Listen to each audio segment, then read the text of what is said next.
ಏನು ಮುಳಬಾಗಿಲಲ್ಲಿ DVG ಗುಂಡಪ್ಪನವರ 139ನೇ ಹುಟ್ಟುಹಬ್ಬದ ಶುಭಾಶಯಗಳನ್ನು ತಿಳಿಸ್ತೇನೆ. ಈ ಕಾರ್ಯಕ್ರಮಕ್ಕೆ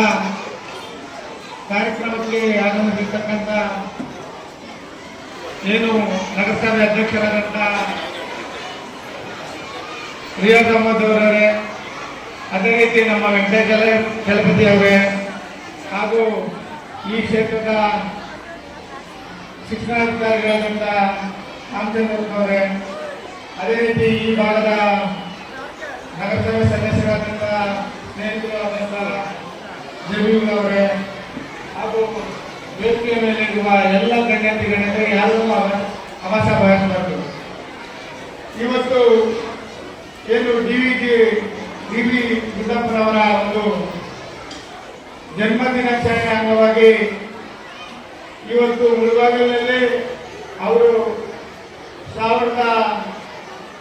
1887ರಲ್ಲಿ ಮಾರ್ಚ್ 17ರಂದು ಅವರು ಅಲವೇಲಮ್ಮ ಮತ್ತು ವೆಂಕಟರಾಮಯ್ಯನ ಮಗನಾಗಿ ಈ ಮುಳಬಾಗಿಲಲ್ಲಿ ಹುಟ್ಟಿದ್ದಾರೆ. ಅವರು ಈ ಮುಳಬಾಗಿಲಿನ ಕೀರ್ತಿ ಪತಾಕೆಯನ್ನ ದೇಶದಾದ್ಯಂತ ಹೆಸರು ಮಾಡಿದ್ದಾರೆ. ಅವರಿಗೆ ಏನು DVG ಅವರಿಗೆ ಸುಮಾರು ಆಧುನಿಕ ಸಾಹಿತಿಗಳು ಮತ್ತು ಕವಿಯಾಗಿ ಸುಮಾರು ಒಂದು 60ಕ್ಕೂ ಹೆಚ್ಚು ಸಾಹಿತಿಗಳನ್ನ ಮತ್ತು ಕವಿತೆಗಳನ್ನ ಬರೆದಿದ್ದಾರೆ. ಅದರಲ್ಲಿ ಬಹಳ ಪ್ರಸಿದ್ಧವಾದಂತಹ ಕವಿತೆ ಅಂದರೆ ಮಂಕುತಿಮ್ಮನ ಕಗ್ಗ. ಏನು ಈ ಮಂಕುತಿಮ್ಮನ ಕಗ್ಗ ನಮ್ಮ ಜೀವನದಲ್ಲಿ ಯಾವ ರೀತಿ ಕಷ್ಟ ಸುಖಗಳು, ಯಾವ ರೀತಿ ಬದುಕಿನ ಮೇಲೆ ನಾವು ಯಾವ ರೀತಿ ಬಾಳಬೇಕು ಈ ಸಮಾಜದಲ್ಲಿ ಅಂತ ತೋರಿಸ್ಕೊಟ್ಟಿರ್ತಕ್ಕಂಥ ಬಹಳ ಚೆನ್ನಾಗಿ ಇದರಲ್ಲಿ ತಿಳಿಸ್ತಾರೆ. ಹಾಗಾಗಿ ಇವತ್ತು ನಮ್ಮ ಮುಳಬಾಗಿಲು ತಾಲೂಕಿನ ಅವರ ಮನೆಯನ್ನ ಸರ್ಕಾರಿ ಶಾಲೆಗೆ ದಾನವಾಗಿ ನೀಡಿ ಒಂದು ಸರ್ಕಾರಿ ಶಾಲೆಯನ್ನ ಒಂದು ಖಾಸಗಿ ಶಾಲೆಯ ಮಾದರಿಯಲ್ಲಿ ಅಭಿವೃದ್ಧಿಪಡಿಸಿ ಇಲ್ಲಿನ ಕೇಂದ್ರ ಬಿಂದುಗಳಾಗಿರ್ತಕ್ಕಂಥ ಈ ಕಾರ್ಯಕ್ರಮದ ಈ ಶಾಲೆಯ ಮಕ್ಕಳು ಈಗಾಗಲೇ ಶಾಲೆಯಲ್ಲಿ ವ್ಯಾಸಂಗ ಮಾಡಿ ಇವತ್ತು ಈ ಶಾಲೆಗೆ ಬಂದು ನನ್ನನ್ನ ಸುಮ್ಮನೆ ಋಣಿಯಾಗಿದ್ದೀನಿ ಅಂತ ಹೇಳ್ತಾ ಇದ್ರು. ಅಂತ ವಿದ್ಯಾರ್ಥಿಗಳು ಮುಂದಿನ ದಿನ ಈ ಶಾಲೆಯಲ್ಲಿ ಓದಿ ಡಾಕ್ಟರ್ಗಳು, ಇಂಜಿನಿಯರ್ಗಳು ಹಾಗೂ AS, IPS ಈಗಾಗಲೇ ಮೊನ್ನೆ ತಾನೇ ನಡೆದಂತ UPA ಎಕ್ಸಾಮ್ನಲ್ಲಿ 4 ಜನ ಮಕ್ಕಳು ಈ ಭಾಗದ IAS, IPS ಗಳಾಗಿದ್ದಾರೆ. ಅದು ಒಂದು ಹೆಮ್ಮೆಯ ವಿಚಾರ. ಅದೇ ರೀತಿ ಏನು ಈ ಕೋಲಾರ ಜಿಲ್ಲೆಯಲ್ಲಿ ಮೊದಲಿಗೆ ಏಷ್ಯಾದಲ್ಲಿ ವಿದ್ಯುತ್ ಕಂಡಂತ ಜಿಲ್ಲೆ ಅಂದ್ರೆ ಅದು ಕೋಲಾರ ಜಿಲ್ಲೆ, KGF ಅಂತ. ಮತ್ತೆ ಈ ಕರ್ನಾಟಕದ ಪ್ರಪ್ರಥಮ ಏನು ಮುಖ್ಯಮಂತ್ರಿಗಳಾದಂತ KC ರೆಡ್ಡಿ ಅವರು ಕೋಲಾರವರೇ. ಈ ಕೋಲಾರಕ್ಕೆ ಒಂದು ಇತಿಹಾಸ ಇದೆ. ಆ ಇತಿಹಾಸ ಇರುವಂತ ಒಂದು ಊರಿನಲ್ಲಿ ಮುಳಬಾಗಿಲಿನಲ್ಲಿ ಹುಟ್ಟಿದಂತ ಮಕ್ಕಳು ನೀವೇ ಧನ್ಯರು, ನಾವು ಧನ್ಯರು ಅಂತ ಹೇಳೋದಕ್ಕೆ ನಾನು ಇಷ್ಟಪಡ್ತೇನೆ.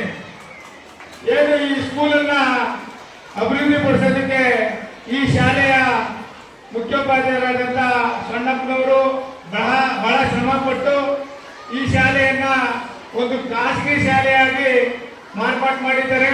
ಅದಕ್ಕೆ ಈ ಭಾಗದ ಏನು ಅಧ್ಯಕ್ಷರಾದಂತ ರಿಯಾಜ್ ಅಹಮದ್ ಅವರು, ಈ ಭಾಗದ ಏನು ಶಿಕ್ಷಣಾಧಿಕಾರಿಗಳಾಗಿರ್ಬೋದು, ಮೊದಲು ಅವರಿಗೆ ಬೆನ್ನೆಲುಬಾಗಿ ನಿಂತಿದ್ದು ಆ ಶಾಲೆಯ ಉಪಾಧ್ಯಾಯರುಗಳು ಎಲ್ಲರ ಸಹಕಾರದಿಂದ ಹಾಗೂ ಈ ಭಾಗದ ಎಲ್ಲ ನಾಯಕರಿಂದ ಇವತ್ತು ಒಂದು ಸುಸಜ್ಜಿತವಾದ ಒಂದು ಕಟ್ಟಡವನ್ನ ನಿರ್ಮಾಣ ಮಾಡಿದ್ದಾರೆ.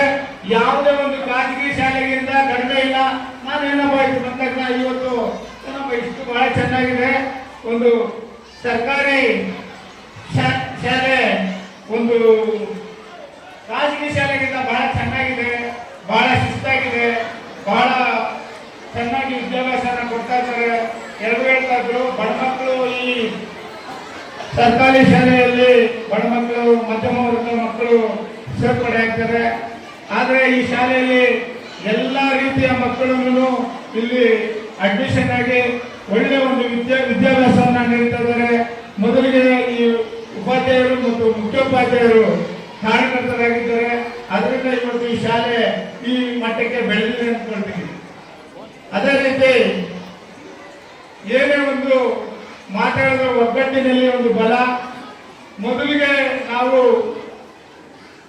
ಮುಖ್ಯೋಪಾಧ್ಯಾಯರಾಗಿರ್ಬೋದು, ಉಪಾಧ್ಯಾಯರಾಗಿರ್ಬೋದು, ಮಕ್ಕಳಿಗೆ ಶಿಸ್ತನ್ನ ಕೊಟ್ರೆ ಅದು ಅವ್ರನ್ನ ಒಂದು ಮುಂದಿನ ದಿನ ಒಂದು ಭವಿಷ್ಯಕ್ಕೆ ಒಂದು ನಾಂದಿ ಆಗ್ತದೆ ಅಂತ ಹೇಳೋದಕ್ಕೆ ನಾನು ಇಷ್ಟಪಡ್ತೀನಿ.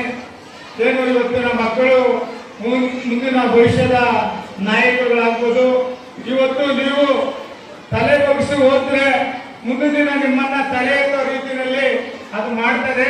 ಅದಕ್ಕೆ ಯಾವ್ದಾರ ಅಂದ್ರೆ ಅದು ಒಂದು ವಿದ್ಯಾಭ್ಯಾಸ. ವಿದ್ಯೆ ಯಾರಪ್ಪನ ಸತ್ತಲ್ಲ. ಆ ವಿದ್ಯೆ ನೀನು ಕಲಿತ್ರೆ ನಿನ್ನ ಜೀವನದಲ್ಲಿ ಯಾವ್ದು ಎಲ್ಲಿ ಬೇಕಾದ್ರೂ ಹೋಗಿ ನೀನು ಬದುಕಬಹುದು, ಬಾಳ್ಬೋದು. ಅಂತ ವಿದ್ಯೆಯನ್ನ ನೀವು ಈ ಈ ಈ ಅವಧಿನಲ್ಲಿ ಏನು ನಿಮ್ಮ ಈ ಓದೋ ಟೈಮಲ್ಲಿ ಓದಿದ್ದೀರಿ ಆದ್ರೆ ಮುಂದಿನ ದಿನ ನೀವು ನಿಮ್ಮ ಭವಿಷ್ಯ ಉಜ್ವಲವಾಗಿರ್ತದೆ ಅಂತ ಹೇಳ್ತಾ ಏನು ಇವತ್ತು ನನಗೆ ಮಾತನಾಡಲು ಅವಕಾಶ ಮಾಡಿಕೊಟ್ಟಂತ ಈ ಶಾಲೆಗೆ ಕರೆಸಿ DVG ಅವರು ಪದ್ಮಭೂಷಣವನ್ನ ಕೇಂದ್ರ ಸರ್ಕಾರ ಕೊಟ್ಟಿದೆ. ಅದೇ ರೀತಿ ಅವರಿಗೆ ಮೈಸೂರು ವಿಶ್ವವಿದ್ಯಾಲಯ ಡಾಕ್ಟರೇಟ್ ಪದವಿಯನ್ನು ಕೊಟ್ಟಿದೆ. ಮತ್ತು ಅವರು ಮಾತನ್ನು ಹೇಳ್ತಾರೆ, ಹುಲ್ಲಾಗಿದ್ದರೆ ನೀನು ಬೆಟ್ಟದಲ್ಲಿರು, ಮನೆಯಲ್ಲಿ ಮಲ್ಲಿಗೆಯಾಗಿರು ಅಂತ ಹೇಳ್ತಾರೆ. ಇದರ ಅರ್ಥ ಏನಂದ್ರೆ ನೀನು ಯಾವತ್ತೂ ನೀನು ಒಬ್ಬರಿಗೆ ಯಾರು ಮಾಡಬೇಡ, 10 ಜನಕ್ಕೆ ಒಳ್ಳೇದು ಮಾಡು. ನೀನು ಮಾಡಿದಂತ ಕೆಲಸ ಶಾಶ್ವತ, ನೀನು ಶಾಶ್ವತ ಅನ್ನೋ ಅರ್ಥದಲ್ಲಿ ಅವರು ಈ ಮಾತನ್ನು ಹೇಳಿದ್ದಾರೆ. ಅವರು ಅನೇಕ ಅವರ ಒಂದು ಹುಟ್ಟು ಜೀವನ ಬಹಳ ಕಷ್ಟಕರವಾಗಿದೆ.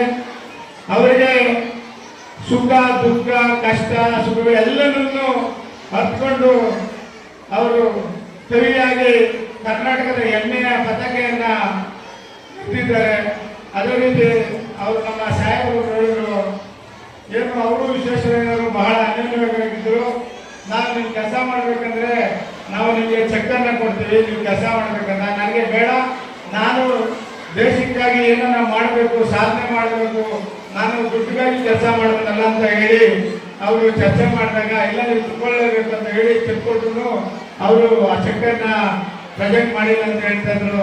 ಅಂತ ವ್ಯಕ್ತಿತ್ವವುಳ್ಳಂತ DVG ಅವರು ಅವರ ಮನೆಯನ್ನ, ಅವರ ಬಾಳಿದಂತ ಮನೆಯನ್ನ ಸರ್ಕಾರಿ ಶಾಲೆಗೆ ಕೊಟ್ಟು ಈ ಸರ್ಕಾರಿ ಶಾಲೆ ಇಷ್ಟೊಂದು ಅಭಿವೃದ್ಧಿ ಕಾಣೋದಕ್ಕೆ ಈ ಶಾಲೆಯ ಉದ್ಯೋಗದಾರರಂತ ಸಣ್ಣಪ್ಪನವರು ಅವರು ಬಹಳ 7 ಬೀಳುಗಳನ್ನ ಈ ಶಾಲೆ ಕಟ್ಟೋದಕ್ಕೆ 7 ಬೀಳುಗಳನ್ನ ಕಂಡು ಈ ರೀತಿ ಅಭಿವೃದ್ಧಿ ಮಾಡಿದ್ದಾರೆ. ಇದನ್ನ ಉಳಿಸ್ಕೊಂಡು ಇನ್ನೂ ಬೆಳೆಸ್ಕೊಂಡು ಹೋಗ್ಬೇಕಂತ ಹೇಳ್ತಾ ನನಗೆ ಈ ವೇದಿಕೆಯಲ್ಲಿ ಮಾತನಾಡಲು ಅವಕಾಶ ಮಾಡಿಕೊಟ್ಟಂತ ಎಲ್ರಿಗೂ ವಂದಿಸುತ್ತಾ ನನ್ನ ಮಾತನ್ನ ಮುಗಿಸ್ತಾ ಇದ್ದೀನಿ. ಜೈ ಹಿಂದ್, ಜೈ ಭಾರತ್ ಮಾತಾ.